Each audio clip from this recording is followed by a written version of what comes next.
Sasa tukiuliza namna hiyo, tukiambiwa sasa kuna maneno ya corruption kule kotini, mnasema ya kwamba tusizungumze namna hiyo. Mheshimiwa Rais akiambia Chief Justice corruption iko kule, amtake tena tuseme namna hiyo.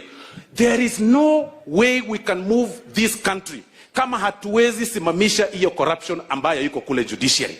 Hata hii barabara ambayo mnasema ijengwe, mtu ataenda kotini tu alipe, aseme hii barabara imepita kwangu, kando ya kwangu, apate order, akuja aseme ya kwamba barabara isilimwe. Hivyo ndio wamefanya the other counties.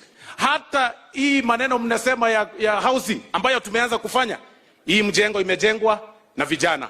Kuna mtu wa kutengeneza stima, kuna mtu wa kuweka floor, au ni vijana wamefanya kazi. Mtu anaenda kotini, ana bribe judge, anapata order ya hiyo area ya Kisumu ya kusimamisha mjengo ambayo inajengwa Nakuru. Sasa order inatumika kutoka Kisumu, inasimamisha mjengo ya Nakuru because of corruption. Your Excellency, some of these illegal orders should not be obeyed, should not be followed.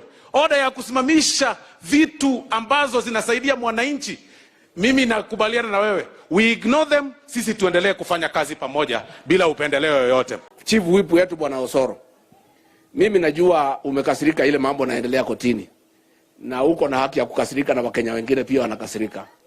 Lakini vile we are country of the rule of law, wacha tu we obey court orders where they are, lakini tupewe nafasi kulalamika where they are out of order.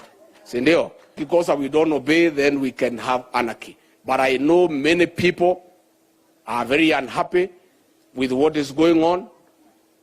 Makezi imekaa ya mashamba kotini 30 years, 40 years. Watu wanakufa hawajapata title zao. Watu wakishikwa wanawachiliwa.